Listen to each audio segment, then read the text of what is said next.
Bienvenidos, esto es Homo Optimus, una producción de Total Sapiens para todos ustedes. Mi nombre es Sergio Anaya. Hoy les presentamos el tema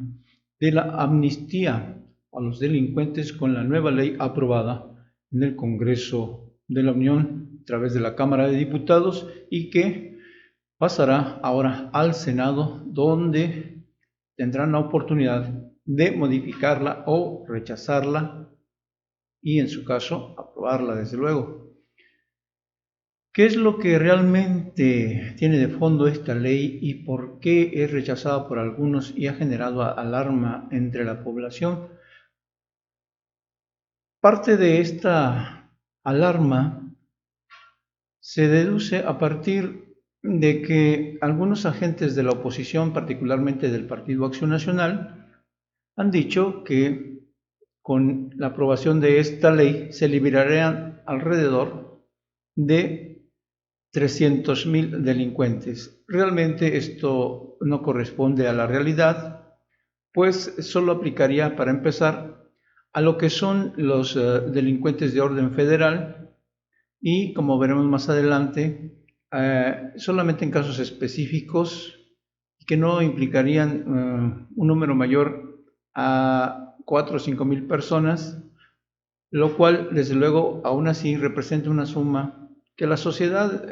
tiene todo el derecho a cuestionar y pensar que se trata de una situación que va a agravar el estado de inseguridad que predomina en la mayor parte del territorio nacional, en muchos estados y municipios de este país tan azotado, no solo por la inseguridad, sino por la pobreza, por la explotación laboral, por el desempleo, en fin.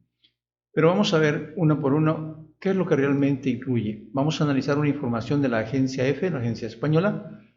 que está publicada en diversos medios de comunicación y que destaca con toda precisión cuáles son realmente los delitos y las personas que podrían beneficiarse de esta ley, que digo, apenas está en la fase de haber sido aprobada por la Cámara de Diputados y que ahora corresponde al Senado realizar lo que le corresponde. En primer lugar, las personas que verían algún tipo de beneficio serían las mujeres que abortaron y que están en la cárcel, siempre y cuando la violación haya sido de carácter federal, porque si fue una cuestión del orden común, en fuero común en los estados, pues no podrían ser beneficiadas con esta ley. ¿Por qué? Pues porque la ley federal prevé administrar el delito de aborto en todas sus modalidades a las mujeres que interrumpieron su embarazo, así como a los cirujanos, a las comadronas o familiares que hayan participado en el proceso con el consentimiento de la madre. De ahí que sea importante que se aplique esta ley en el sentido de que muchas personas están recurriendo a este tipo de medida para no tener hijos en lugar de otras formas de evitarlo, o como un último remedio para no tener que educar, criar a un hijo. Bien,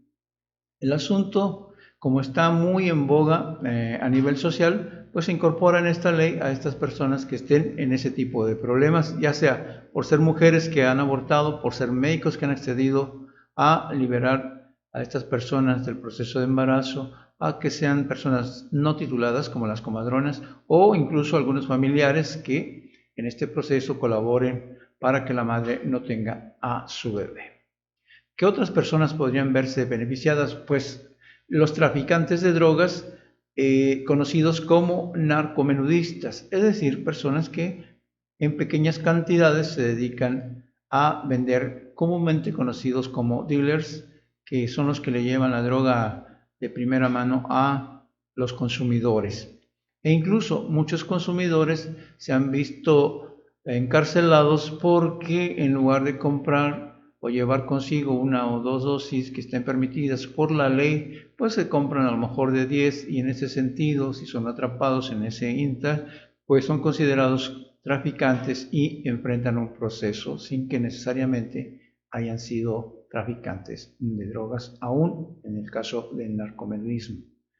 Dice, de acuerdo a esta ley y al reporte que hace la agencia EFE, que se desestimará el proceso contra personas acusadas o condenadas por posesión o tráfico de drogas que se encuentren en situación de pobreza extrema, de vulnerabilidad, que tengan discapacidad permanente o que fueran obligados por familiares o grupos del crimen organizado. Aparece de nuevo la cuestión de los familiares, porque puede ser que algún padre, algún abuelo, algún tío, algún primo, un hermano, presionen a alguno de la familia para que entren a este tipo de delitos y luego pues ni siquiera dan la cara por ellos, sino que los dejan ahí en la prisión.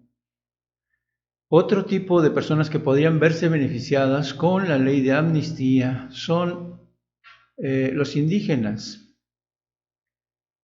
Suele suceder porque pues son una de tantas deficiencias que agobian a este país, pues la falta de traductores, sobre todo en los procesos penales, donde los indígenas pues ni saben de qué se les acusa, porque ni saben qué es lo que dice el fiscal o lo que dice el Ministerio Público, lo que le dice el juez, porque ni siquiera hablan del español y sin embargo son encarcelados sin que ellos puedan defenderse, puesto que en primer lugar ni siquiera tienen para pagar un abogado, en segundo lugar no saben de qué se les acusan, no entienden ni siquiera, conocen el más mínimo de sus derechos y pues no los pueden hacer valer. Por lo tanto, este tipo de personas con problemas pues tendrán que ser amnistiadas de acuerdo a esta nueva ley. ¿Por qué? Porque simplemente es similar al caso de Florence Cassés en el sentido de que no se respeta el debido proceso. ¿Qué es el debido proceso? Entre otras cosas, pues que se le hable en el idioma que domina el acusado para que pueda hacer una defensa de sí mismo o a través de un abogado. Y lo otro, pues no contar con un abogado, porque generalmente estas personas ni siquiera cuentan con él, ni siquiera de oficio, porque ya sabemos cómo funciona en México el sistema de justicia. Entonces, al no tener intérpretes o abogados, pues fueron violados sus derechos y son condenados sin que puedan salir de la prisión, a pesar de que luego muchas veces sean delitos menores. Desde luego, si hubiesen cometido un homicidio o algún secuestro o hubieran utilizado armas de fuego, pues no podrán acceder a esta ley de amnistía.